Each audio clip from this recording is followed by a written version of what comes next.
नमस्कारम। अद्य वयं संस्कृत भाषायां पर्सनिर्माणं विषये पठिष्यामः। अद्य सूक्ति अस्ति कवि भवभूति उत्तररामचरिते अकथयत् गुणा पूजास्थानम गुणेषु न च लिंगम न च वय। गुणवान व्यक्ति में गुण ही पूजा का स्थान होते हैं। गुणी व्यक्ति स्त्री है या पुरुष ये हमें नहीं देखना चाहिए। इसलिए हमें लिंग भेद, उम्र, अमीरी, गरीबी, ऊंच नीच से ऊपर उठ करके गुणवान व्यक्ति का सम्मान करना चाहिए, उसके गुणों का सम्मान करना चाहिए। तरी पठामे पर्सन निर्माण विषय। तो पढ़ते हैं पर्सन निर्माण के बारे में। संस्कृत भाषा में पर्सन निर्माण करना सीखेंगे। संस्कृत भाषा में पर्सन निर्माण किस प्रकार किए जाते हैं उसके बारे में पढ़ेंगे। संस्कृत भाषा में पर्सन निर्माण करने से पहले हमें किम शब्द का रूप आना चाहिए। किम का अर्थ कौन होता है जिसके रूप तीनों लिंगों में चलते हैं। तो पहले किम शब्द का रूप सीखते हैं, उसके बाद में हम पर्सन निर्माण करते हैं। तो पढ़ते हैं किम शब्द का रूप। पुल्लिंग में प्रथमा विभक्ति क है, कौ, के, द्वितीय कम, कौ, कान, तृतीय विभक्ति केन, काभ्याम, कै, चतुर्थी विभक्ति कस्मई, काभ्याम, केभ्य, पंचमी कस्मात्, काभ्याम, केभ्य, षष्ठी कस्य, कयोः, केशाम, सप्तमी कस्मिन्, कयोः, केशु। सर्वनाम शब्दों में संबोधन होता नहीं है, इस बात का हमें ध्यान होना चाहिए। इसके बाद में किम कौन, स्त्रीलिंग में का, के, काह। प्रथम विभक्ति क्या होगा?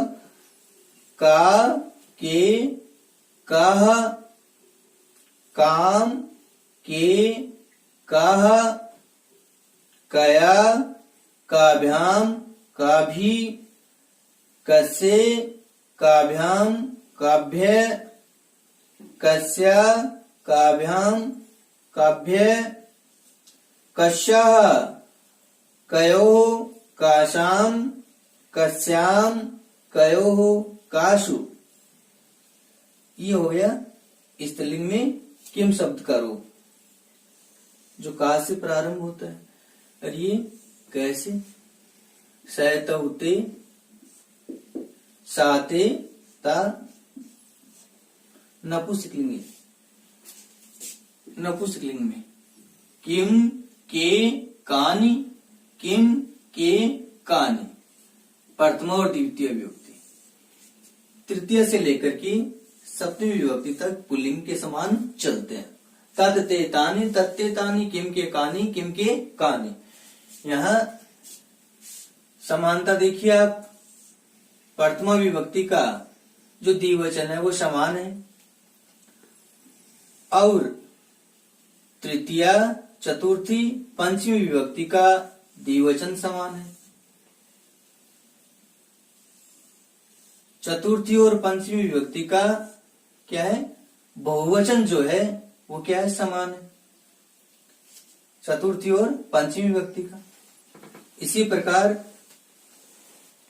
षष्ठी तथा सप्तमी विभक्ति का जो द्विवचन है कयो कयो वह समान है। यहाँ विसर्ग है, इस बात का हमें ध्यान रखना है। यही समानता इनमें देखने को मिलती है। अब हम लट लकार के जो वाक्य हैं उन वाक्यों से प्रश्न निर्माण करना सीखेंगे। जैसे रामः फलम ददाति। रामः फलम ददाति, राम फल देता है। तो यहाँ प्रश्न क्या बनेगा हिंदी में? राम क्या देता है? रामः किम ददाति, रामः फलम ददाति।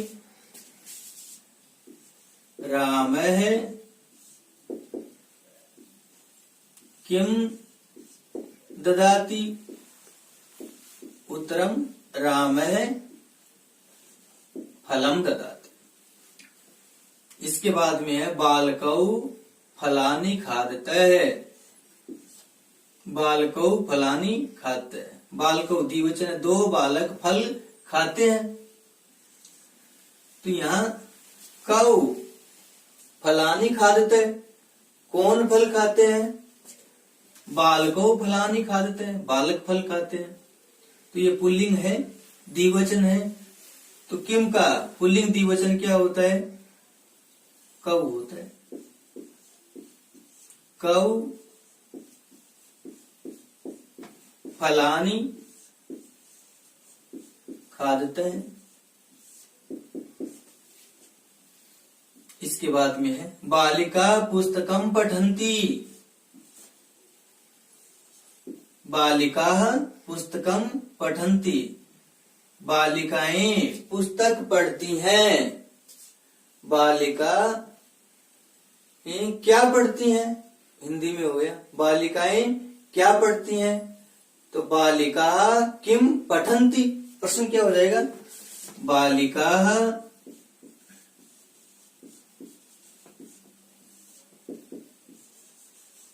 किम पठन्ति, बालिका क्या पढ़ती हैं?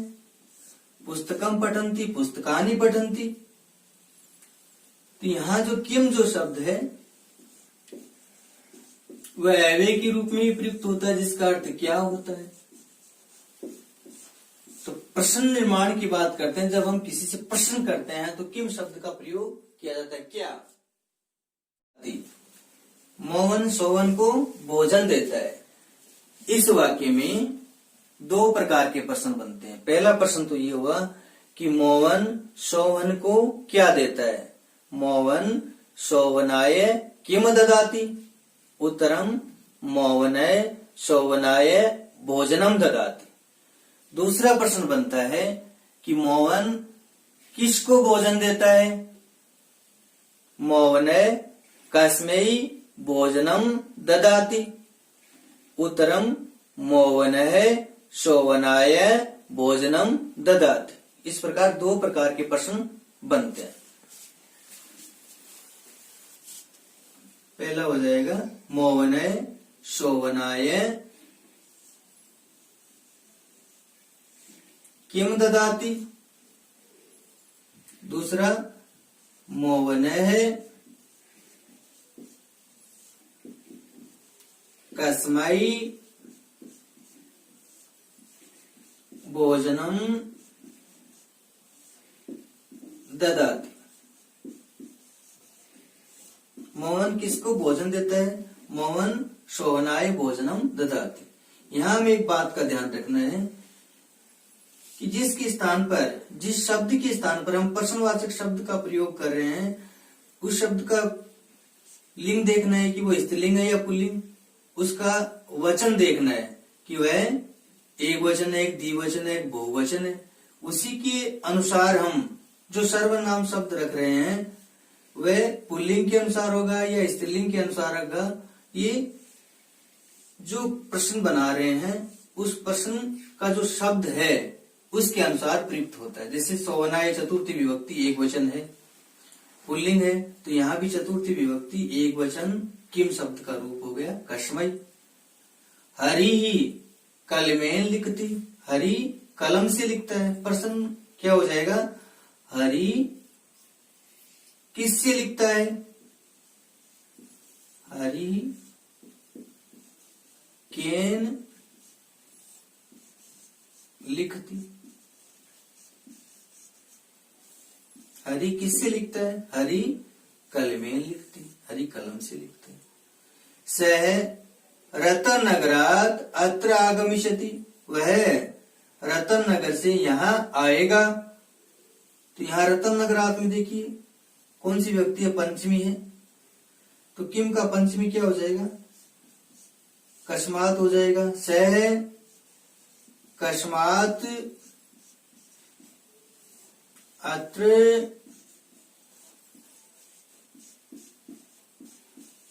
आगमिष्यति, वह कहां से यहाँ आएगा? स रतन नगरात अत्र आगमिष्यति, वह रतन नगर से यहाँ आएगा। तो कस्मात पंचमी विभक्ति एक वचन। बेभवः संस्कृतम पठति, कह संस्कृतम पठती, कौन संस्कृत पढ़ता है? बेभवय संस्कृतम पढ़ती, बेभवय किम पढ़ती, बेभव क्या पढ़ता है? उत्तरम बेभवय संस्कृतम पठती। तो दो प्रश्न हो गए, कौन संस्कृत पढ़ता है? बेभव संस्कृत पढ़ता है। बेभव क्या पढ़ता है? बेभव संस्कृत पढ़ता है। संविधानम पठन्ति, प्रश्न क्या हो जाएगा? कौन संविधान पढ़ती हैं? का संविधानम पठन्ति, कौन संविधान पढ़ती है? उत्तरम बालिका संविधानम पठन्ति। दूसरा है बालिका किम पठन्ति, बालिकाएं क्या पढ़ती हैं? उत्तरम बालिका संविधानम पठन्ति। का कौन पढ़ती हैं? किम क्या पढ़ती है? सारिका स्वहस्तेन भोजनम पचती, सारिका अपने हाथ से भोजन पकाती है। यहाँ एक वचन है, हस्ताभ्याम नहीं है, तो एक वचन को ही रखना है हमें। सारिका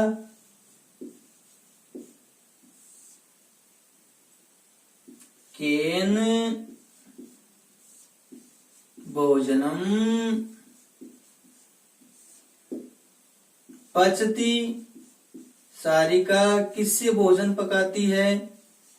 सारिका स्वहस्तेन भोजनम पचती।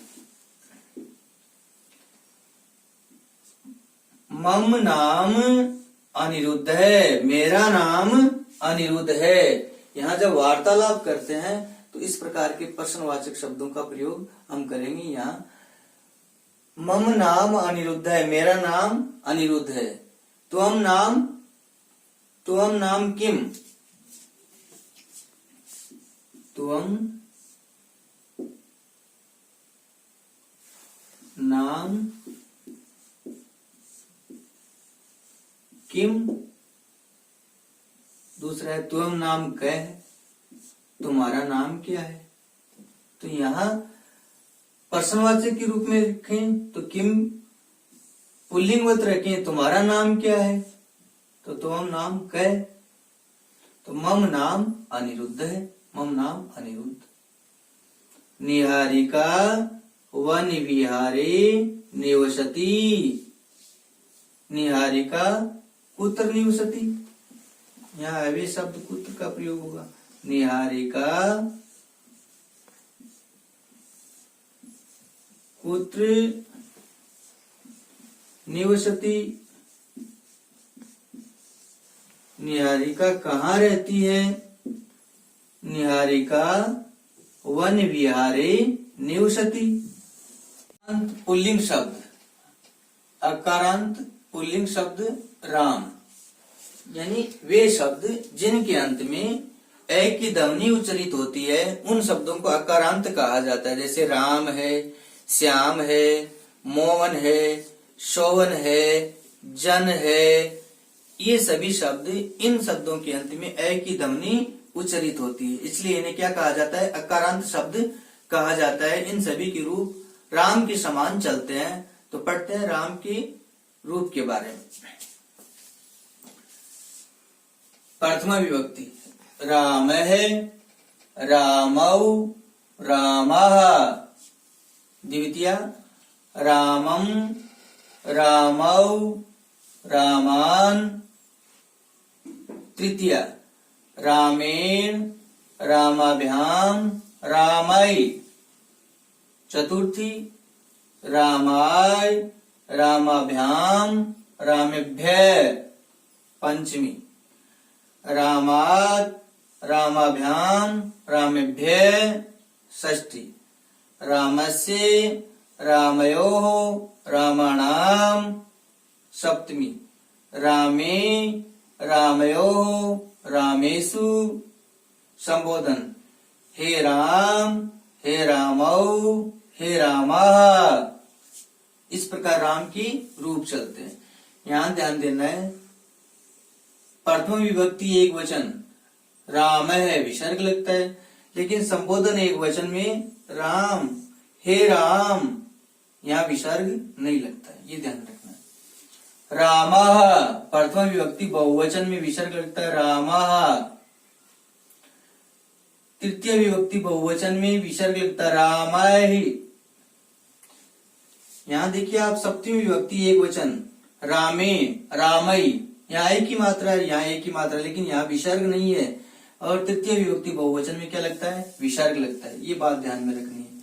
फिर है षष्ठी और सप्तमी का जो द्विवचन है रामयोः, रामयोः, यहाँ विसर्ग है। संबोधन बहुवचन हे रामः, विसर्ग लगेगा। यहाँ समानता है दोनों में, लेकिन प्रथम विभक्ति और संबोधन एक वचन में समानता नहीं है, ये ध्यान रखना है। बाल, बालक, जन, नर, युवक, पुत्र, सुत, देव, कृष्ण, ईश्वर, सूर्य आदि अकारांत शब्द हैं। इन सभी के रूप किसके समान चलते हैं? राम के समान चलते हैं। इसके बाद में पढ़ते हैं रमा, यानी आकारांत स्त्रीलिंग रूप रमा। वे शब्द जिनके अंत में आ की ध्वनि उच्चारित होती है उन्हें आकारांत शब्द कहा जाता है। आकारांत स्त्रीलिंग रूप के बारे में हम चर्चा कर रहे हैं। जैसे रमा, रमा आ की ध्वनि आ रही है। लता, उमा, विद्या, शाला, वनिता, ये सारे के सारे शब्द हैं वो आकारांत स्त्रीलिंग रूप है। इन सभी के रूप रमा के रूप के समान चलते हैं। तो पढ़ते हैं रमा के रूप के बारे में। प्रथमा विभक्ति रमा, रमे, रमाः। द्वितीय रमाम, रमे, रमाः। तृतीय रमया, रमाभ्याम, रमाभि। चतुर्थी रमयै, रमाभ्याम, रमाभ्य। पंचमी रमायाः, रमाभ्याम, रमाभ्य। षष्ठी रमायाः, रमयोः, रमाणाम्। सप्तमी रमायाम, रमयोः, रमाशु। संबोधन हे रमे, हे रमे, हे रमाः। इस प्रकार रमा का रूप प्रयुक्त होता है। यहाँ देखिए आप, प्रथमा व द्वितीय विभक्ति का द्विवचन समान है रमे, रमे। प्रथमा और द्वितीय विभक्ति का बहुवचन समान है रमाः, रमाः, विसर्ग है। और यहाँ देखिए आप, रमयोः, रमयोः समान है। षष्ठी और सप्तमी का द्विवचन विसर्ग लगता है। संबोधन में ध्यान देना है हमें। हे रमे, यानी जो द्वितीय है, प्रथमा है, जो प्रथमा विभक्ति और द्वितीय विभक्ति उसका द्विवचन जो है वही किस में प्रयुक्त हो रहा है? संबोधन में। एक वचन है हे रमे, द्विवचन हे रमे समान है, और बहुवचन भिन्न है हे रमाः, हे रमाः। इस प्रकार तो यहाँ ये समान रूप में प्रयुक्त हो रहा है। इसके बाद में देखना हमें तृतीया रमया, रमया। पंचमी और षष्ठी का एक वचन देखिए आप, रमायाः, रमायाः। यहाँ विसर्ग है, यहाँ विसर्ग है, लेकिन यहाँ रमया है, आ की मात्रा नहीं है। यहाँ क्या है? आ की मात्रा है। यहाँ विसर्ग नहीं है। यहाँ पंचमी और षष्ठी एक वचन में क्या है? विसर्ग है। ये थोड़ी थोड़ी जो भिन्नताएं हैं और समानताएं हैं उनको ध्यान रख करके हम आसानी से रूप याद कर सकते हैं। आकारांत वनिता, विद्या, लता, ललना, प्रमदा, जाया, भार्या आदि शब्द जो आकारांत स्त्रीलिंग है, इन सभी के रूप किसके समान चलते हैं? रमा के समान चलते हैं। शेष से स्वयं पठिष्यामि। धन्यवाद। सत्यमेव जयते।